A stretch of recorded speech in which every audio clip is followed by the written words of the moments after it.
오늘 설교 제목을 한번 따라해 주시기 바랍니다. God is good. 겁먹지 마십시오. 제목만 영어지 설교는 한국말로 합니다. 지난 4월 5일 부활절 날 이른 아침에 전 세계는 한 미군 조종사의 그 극적인 생還소식을 접하게 되었습니다. 독실한 기독교 신자인 피트 헤그세스 미 전쟁부 장관은 미국이 국방부를 최근에 전쟁부로 이름을 바꿨습니다. 이 전쟁부 장관은 부활절 바로 다음 날 백악관에서 행한 기자회견에서 이 조종사의 생還과정을 예수님의 부활 사건과 연결을 지어서 주목을 끌었습니다. 그의 말이 전투기가 격추된 날이 성금요일이었고 조종사가 토요일 내내 높은 산 바위 틈에 숨어 지내다가 부활절 주일날 아침 해뜰 무렵에 구조가 됐다, 이렇게 밝히면서 이것은 바로 예수님의 고난, 그 다음에 무덤, 그리고 부활, 이 사건과 서로 궤를 같이 하고 있다, 이렇게 이제 소개한 것입니다. 최근에 이 전 세계를 놀라게 했던 이 드라마틱한 실화가 주는 영적인 의미와 교훈을 오늘 이 아침에 몇 가지로 정리해 보려고 합니다. 왜냐하면 하나님은 성경을 통해서도 우리에게 말씀하시지만은 이 역사 속에서 되어지는 사건을 통해서도 우리에게 말씀하시기 때문입니다. 역사가 영어로 히스토리죠. 이걸 풀었으면 His story, 그분의 이야기가 아니겠습니까? 인간의 생사 화복과 국가의 흥망성쇠, 이 모든 것을 주관하시는 이 수레바퀴를 움직이시는 분이 바로 하나님이신 줄로 믿습니다. 그래서 최근에 우리가 수없이 듣는 이 뉴스를 통해서 이제 영적인 주님의 음성을 듣는 것은 매우 중요한 일이 아닐 수가 없습니다. 첫 번째 포인트 한번 같이 읽겠습니다. 시작. 하나님의 선하심은 위기의 순간에 더욱 선명히 드러난다. 작전 수행 중에 미군 전투기가 이란 영공 상공에서 이제 격추되었습니다. 조종사는 낙하산을 타고 간신히 이란의 산악 지역에 이제 떨어졌습니다. 사방은 완전히 적군이었고, 그리고 자신에게는 어느새 이란 일반 민간인들은 만져보기도 어려운 6만 불이라는 거액의 현상금이 걸려 있었습니다. 구조팀이 오기까지 그가 바위 틈에서 숨어 지낸 이 기다림의 시간은 마치 그에게는 영원처럼 느껴졌을 것입니다. 바로 그 긴박한 순간에 이 조종사가 무전으로 자신이 살아있음을 이제 알리는 소위 생존 신호를 보내었는데 그 내용이 God is good 이었습니다. 처음에 미군 수뇌부는 이 무전 연락을 받고 의심을 했다는 거 아닙니까? 혹시 이 신호가 미군의 구조대를 유인하기 위한 이란군의 함정이 아닌가, 이렇게 의심을 했습니다. 그런데 이모저모 다 알아보니까 이 조종사가 평소에 독실한 크리스찬인 것을 확인을 하게 되었고, 또 다른 CIA나 이런 채널로 다 조사를 해보니까 이것은 적군이 보낼 리가 없는 그런 안전한 구조 요청 신호라는 것을 확인을 하게 되었습니다. 그러자마자 구조 작전이 이제 시작이 된 것입니다. 자, 이쯤에서 우리 잠깐 한번 같이 생각을 해보십시다. 어떻게 이런 상황 속에서 이분이 무전 신호를 다른 내용으로도 얼마든지 보낼 수 있을 텐데 I'm still here 혹은 I'm alive 그냥 이렇게 단도직입적으로 자기 살아있다고 하는 메시지를 보낼 수도 있을 텐데 어떻게 이렇게 위태로운 상황 속에서 God is good이라는 이런 내용을 보낼 수가 있었을까? 나 같으면 그렇게 할 수 있었을까? 여러분 같으면 짧은 메시지를 생존 신호를 보낸다면 여러분은 어떤 내용을 보내실 것 같습니까? 저도 이해가 잘 안 됐습니다. 이분이 목사님도 아니고 그저 공군 대령 정도로 알고 있는데 그런데 그가 나중에 구출되고 나서 차분한 마음으로 그때를 기억하면서 그때 심정을 담담히 이야기한 내용을 제가 듣고 나서는 이게 단순한 무슨 암호도 아니고 우연도 아니고 이분의 준비된 신앙의 고백이었구나 하는 것을 알게 되었습니다. 자, 그분의 고백을 한번 들어보시죠. 낙하산이 펼쳐지고 지상에 내려앉는 순간 저는 죽음을 예감했습니다. 그러니까 비록 땅에 착지는 했지만 사람이 이렇게 죽는가 보다. 왜냐하면 생존의 가능성이 거의 없었기 때문입니다. 그런데 그 다음 말 한번 들어보시죠. 하지만 그 공포 속에서 이상하리만치 차분한 평안이 저를 감쌌습니다. 마치 누군가 저를 이렇게 품에 안고 있는 것 같았습니다. 이분의 고백입니다. 이런 상황 속에서 그는 God is good이라는 무전을 치게 된 것입니다. 여러분, 하나님은 선하시다. 이것은 종종 우리가 예상하는 방향으로 우리에게 느껴질 수 있습니다. 일이 잘 되고 애들도 잘 풀리고 또 비즈니스도 잘 되고 또 가정에 큰 어려움이 없고 등등 여러분이 인볼브해서 하는 일마다 참 어려운 여건 속에서도 그런 대로 잘 될 때 우리는 하나님 선하신 분 맞아. 이렇게 우리는 얼마든지 노래도 하고 고백도 할 수 있습니다. 그런데 하나님의 선하심은 우리의 생각과 계산을 초월하는 그런 방식으로 종종 우리에게 나타날 때가 있습니다. 많은 사람들은 하나님의 선하심은 그저 나쁜 일이 우리에게 다가오지 않도록 막아주시는 것, 여기에 초점을 맞출 때가 많습니다. 그런데 물론 거기에도 하나님의 선하심이 들어있지만 진짜 그분의 차원 높은 선하심은 설령 나쁜 일이, 기대하지 않았던 힘든 일이 나에게 찾아왔지만 그 한 복판에서도 나를 결코 잊지 않으시고 포기하지 아니하시고 여전히 그 상황 속에서 일하고 계신다고 확신할 때 더욱더 선명하게 드러나는 줄로 믿습니다. 그래서 하나님의 선하심은 평안한 때보다는 어두운 때, 마치 캄캄한 밤하늘 이어야 거기에 떠 있는 달과 별빛이 더 선명하게 우리에게 들어오듯이, 대낮에는요 달이 떠도 그게 달인 줄 잘 몰라요. 우리는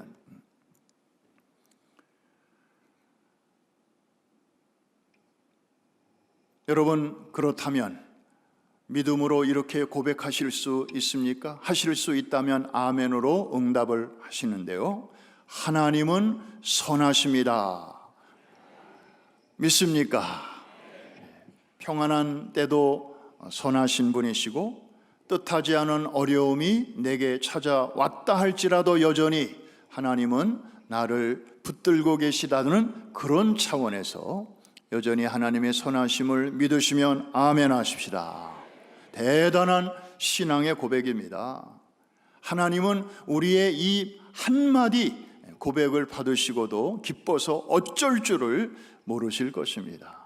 그렇다면 우리는 두 번째 고백도 그렇게 어렵지 않게 할 수 있습니다. 두 번째 고백은 제가 하겠습니다. 하나님은, 이 선하신 하나님은 여러분을 향한 선한 계획을 갖고 계십니다. 정말 믿으십니까? 정말입니까? 옛날에 우리 한번 교회적으로 읽었던 목적이 이끄는 삶, 그 책에 보면 앞부분에 그런 내용이 나와요. 내 부모는 나를 계획 없이 가질 수는 있다. 설령 내가 그런 부모를 통해서 세상에 태어났다 할지라도 그런 나를 향해서 하나님은 계획을 갖고 계시다. 혹시 여러분 중에 부모님이 계획해서 태어난 자녀들도 있지만 쟤는 우리가 그때 낳으면 안 되는 건데 어떻게 덜컥 생겨가지고 어쩔 수 없이 낳았다, 그런 분들도 있을 거예요. 말을 안 해서 그렇지. 그런 분들 많아요. 옛날에는 피임이 좀 이렇게 정확하지 않고 그런 시절이 많았으니까. 그런데 그 책에 보니까 그런 내용이 있는데 얼마나 우리에게 큰 위로가 되는지 몰라요. 내 부모는 나를 계획 없이 낳았을지라도 그런 인생에게도 창조주 하나님이 그를 이 세상에 보낼 때에는 확실한 계획이 있다는 것입니다. 사실 그래요. 볼펜 한 자루도 목적 없이 공장에서 나오는 법은 없습니다. 참새 한 마리가 땅에 떨어지는 것도 하나님의 허락 없이는 이루어질 수 없다고 주님이 친히 말씀하셨어요.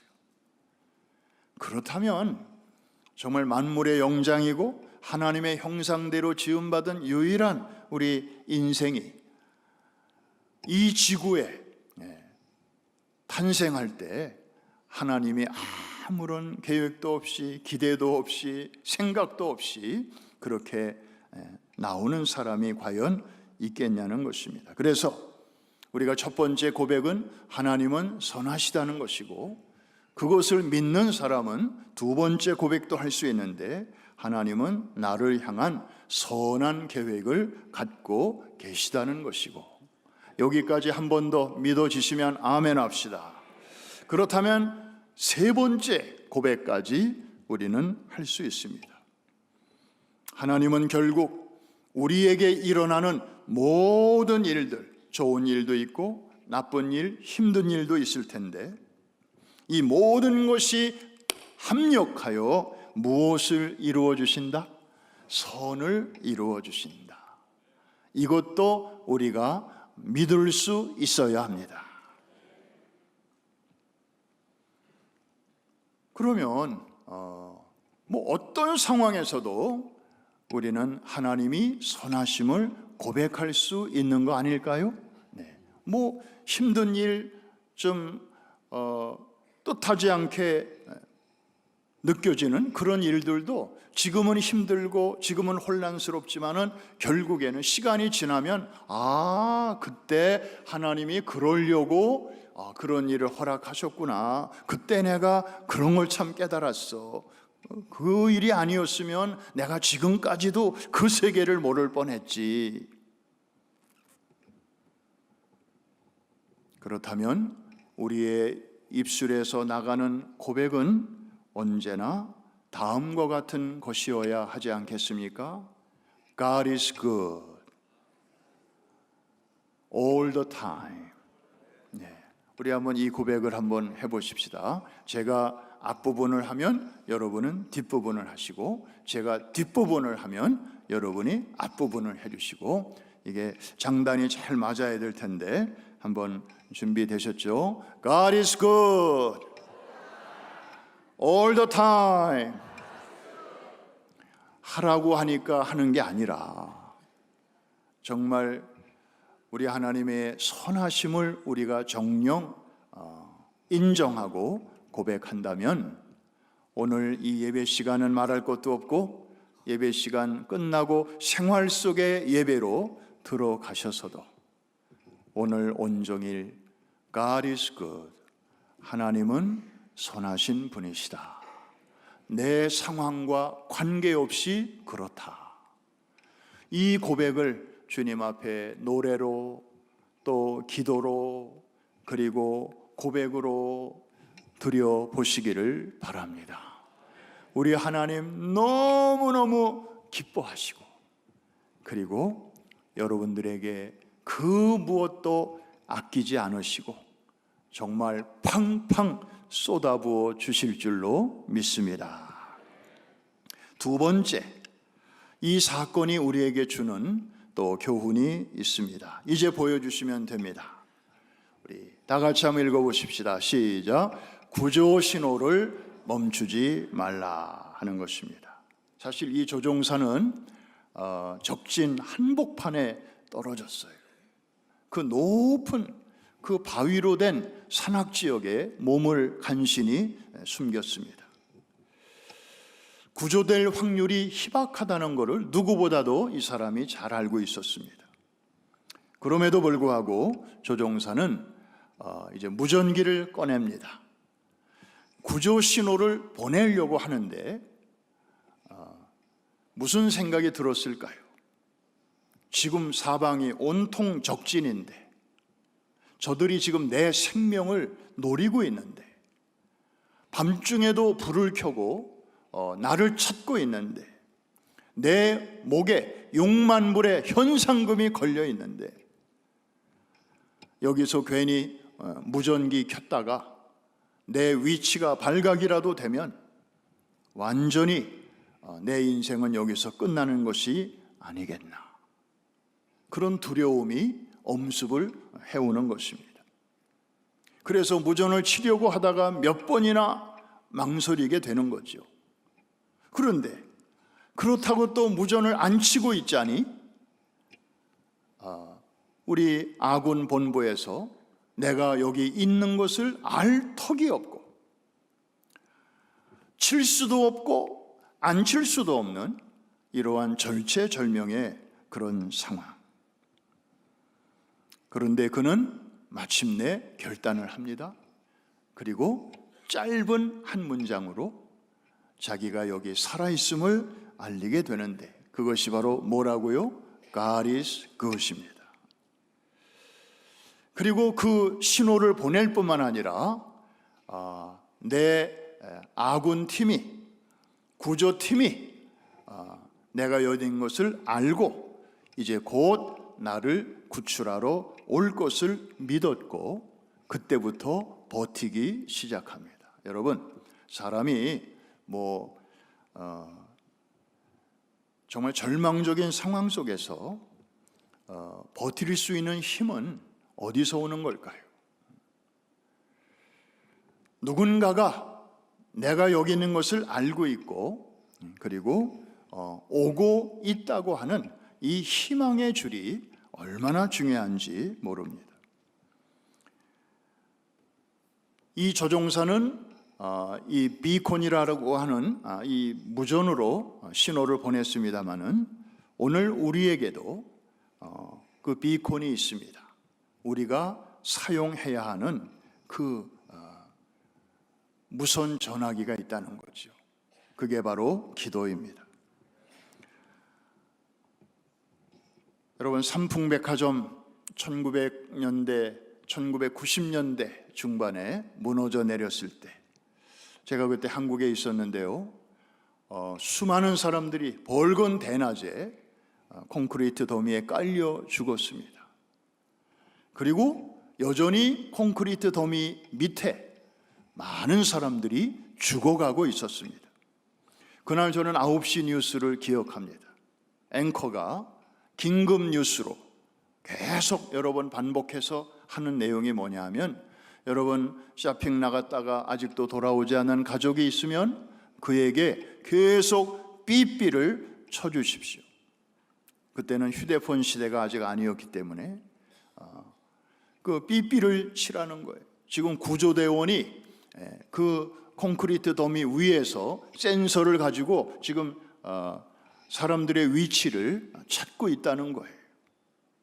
그래서 가족들은 열심히 그것을 그 묻혀있는 사람의 번호로 삐삐를 치기 시작합니다. 그러면 밑에 깔려있는 사람은 이제 탈수 증세에다가, 그리고 다가오는 죽음의 공포에다가 체력도 떨어지고 정신적으로도 지쳐서 나 여기 있어요, 살려주세요, 그런 소리조차 나오지 않는 상황.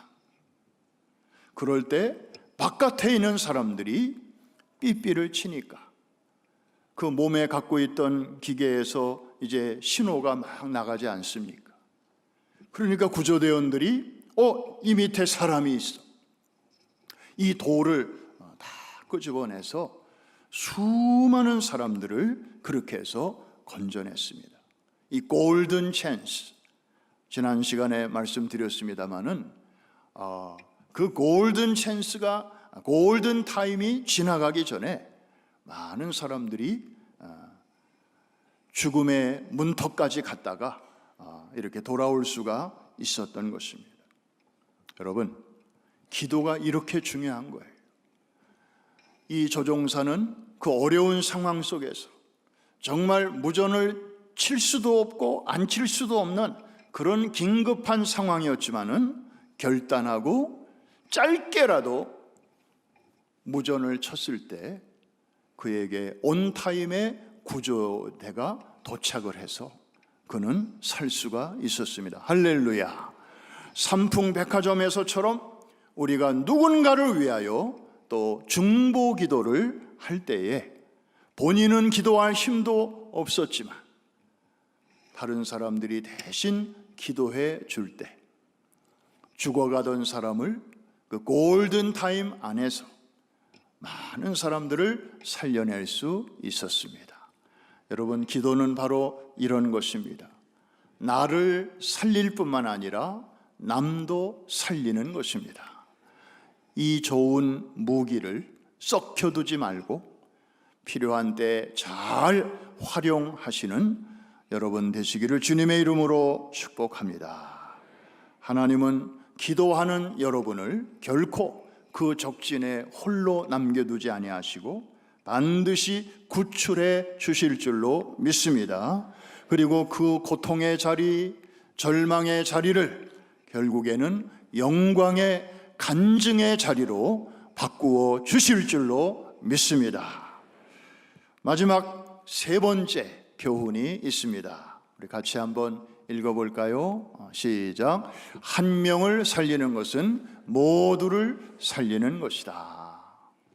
이 조종사가 구출될 수 있었던 것은 그를 포기하지 않고 위험한 적진으로 뛰어든 우리 동료들과 또 구조팀이 있었기 때문이죠.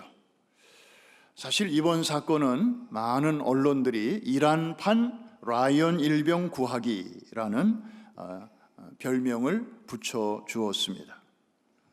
트럼프 대통령이 직접 밝힌 내용에 따르면 저 한 사람을 구출해내기 위해서 이 네이비 실 같은 이 최정예 특수부대원 수백 명이 동원되었고 수십 대의 항공기와 또 공중급유기와 그리고 수송기가 동원이 되었습니다.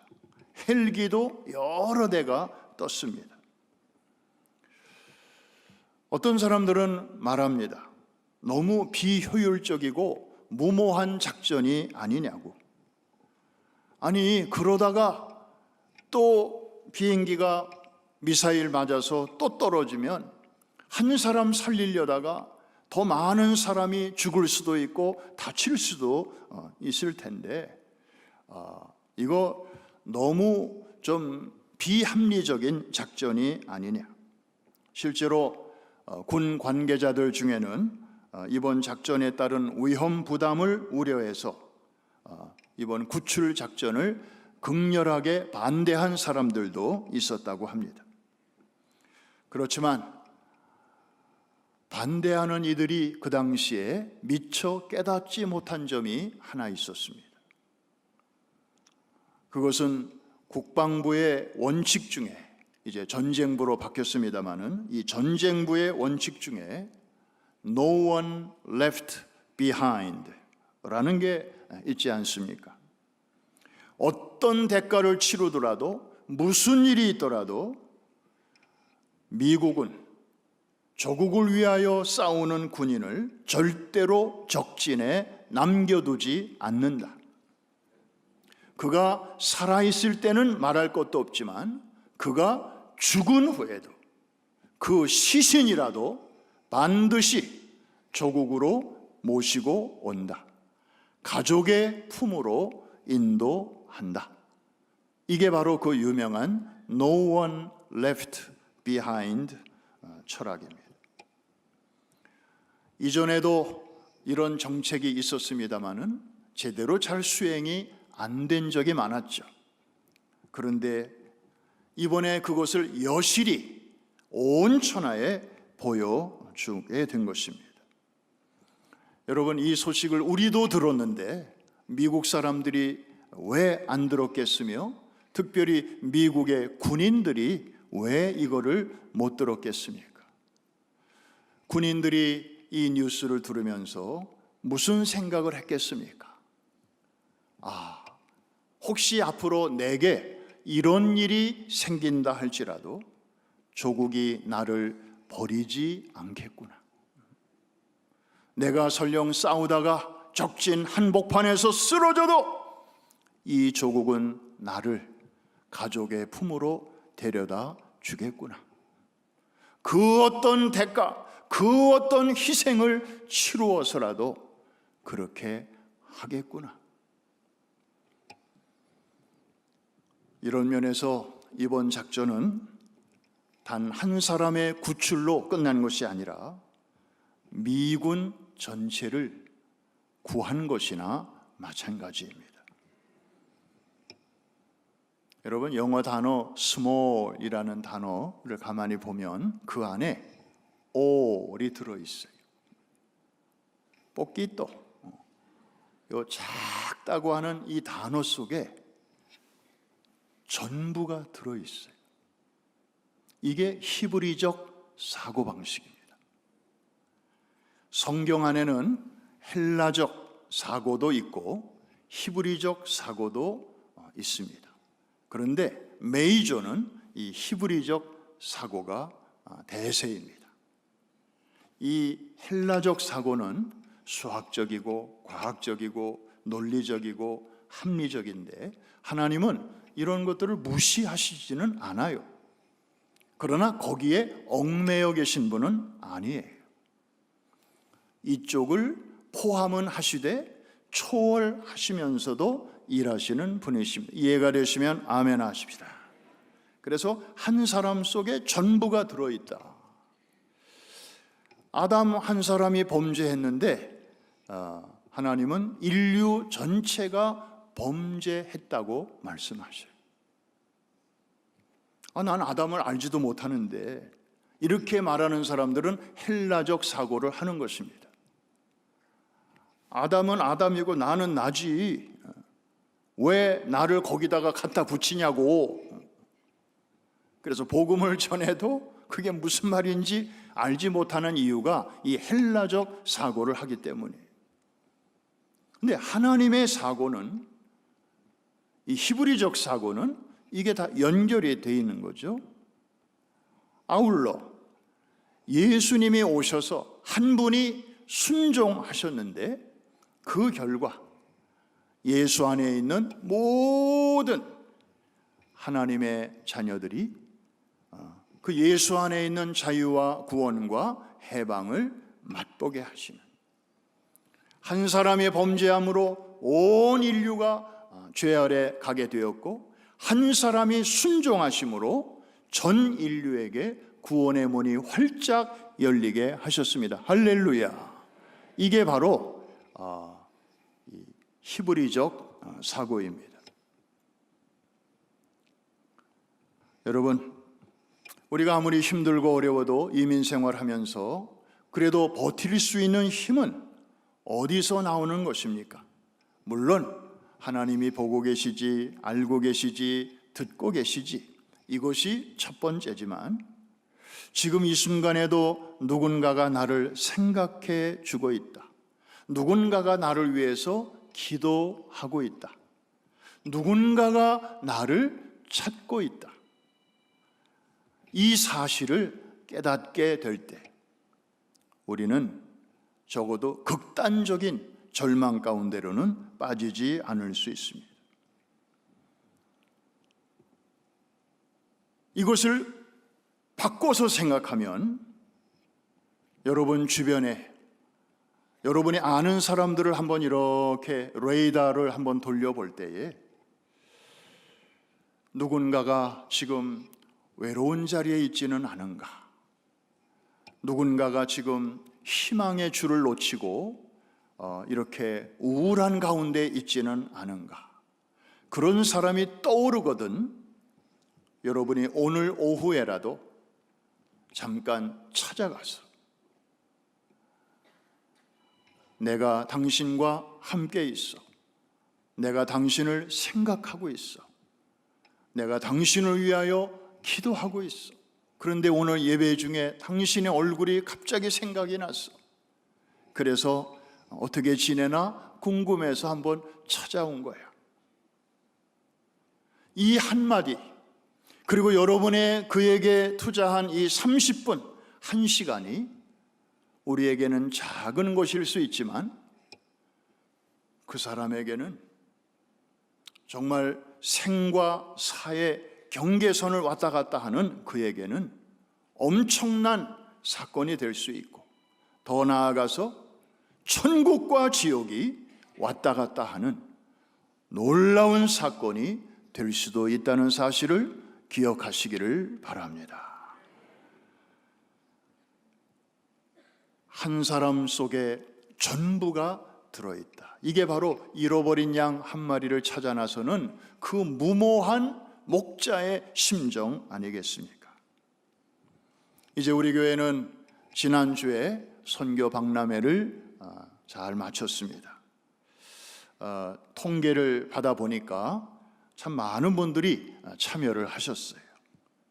퀸즈 성전의 경우 복수로 신청하신 분들, 나는 여기도 하고 싶고 저기도 하고 싶어요. 어떤 분은 막 3개, 4개까지 신청하신 분도 있더라고요. 그래서 그 복수로 신청하신 분들까지 다 누적한 숫자가 850명. 여러분은 어떻게 해야 놀라요? 그리고 복수로 신청한 거를 다 한 사람이 한 거니까 그거를 한 사람으로 치고 단수로 계산을 했더니 350명.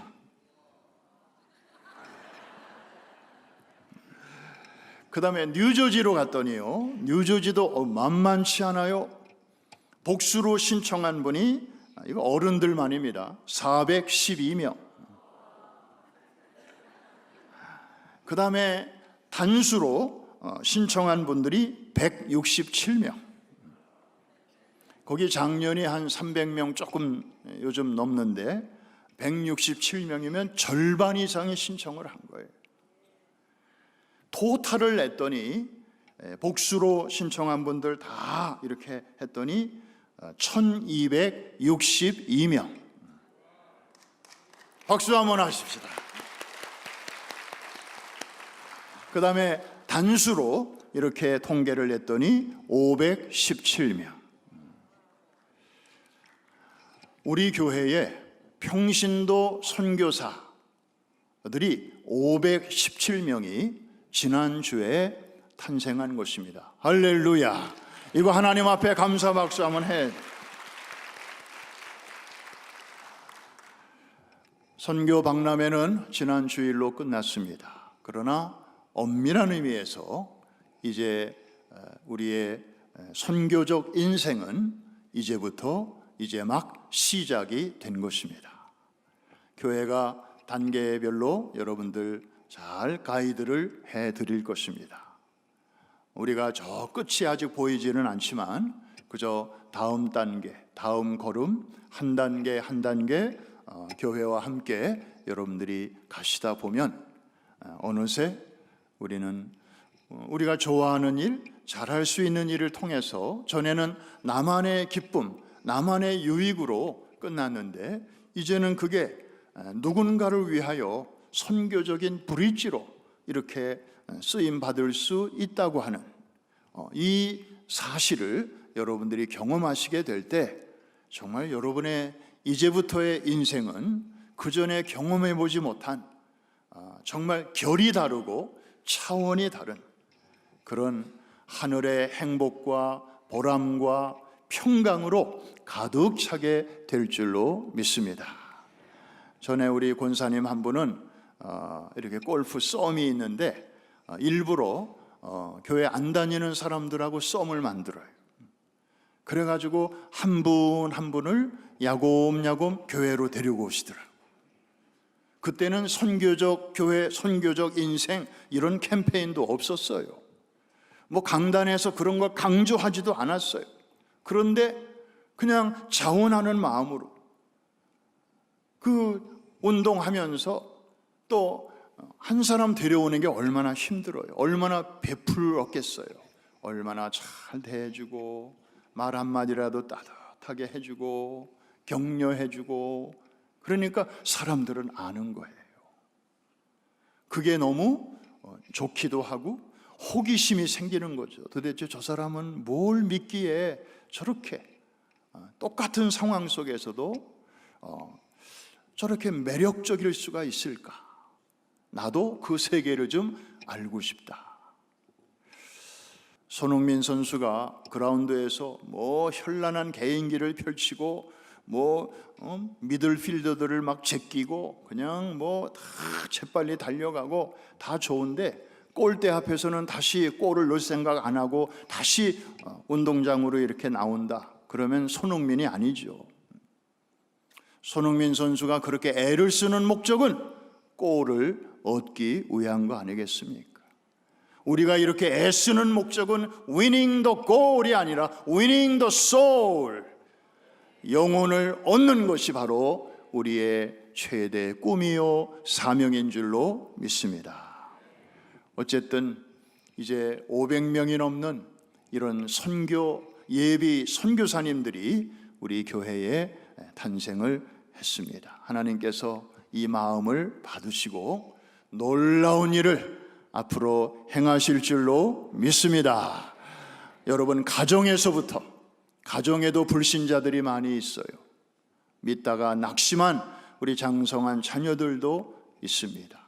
거기서부터 시작을 해야 됩니다. 그리고 여러분의 가게, 또 동네 주민들, 옆집 사람들, 우리가 늘 눈만 뜨면 만나게 되는 그런 사람들부터, 우리가 그런 사람들을 지나치면서 먼 데 있는 사람만 이렇게 한다면 가까이 있는 사람들이 나중에 여러분들을 책망하게 될 때, 여러분들에게 컴플레인 할 때 여러분 어떻게 하시려고 그래요? 사도행전에도 보니까 성령의 너에게 임하시면 너희가 권능을 받고 그 다음에 한번 따라해 주시기 바랍니다. 예루살렘과 온 유대와 사마리아와 땅 끝까지 이르러, 그렇게 말씀하셨지. 땅 끝에서부터 시작하여 그 다음에 사마리아로, 유대로, 그 다음에 제일 가까운 예루살렘으로 내 증인이 되라, 이렇게 말씀하신 적은 한 번도 없으셔요. 이해가 되시면 아멘. 선교적 인생이 여러분 앞에 펼쳐지게 될 때 하나님께는 영광이 되고 또 교회 안에는 놀라운 은혜와 축복이 되고, 그리고 여러분 통하여 복음을 듣는 이들에게는 인생이 바뀌고, 무엇보다도 이런 인생을 살아가는 여러분들에게는 놀라운 행복과 샬롬의 축복이 넘치게 될 줄로 믿습니다. 이 일의 구경꾼 한 사람도 되지 마시고 다 주인공들이 되시기를 주님의 이름으로 축복합니다. 축원합니다.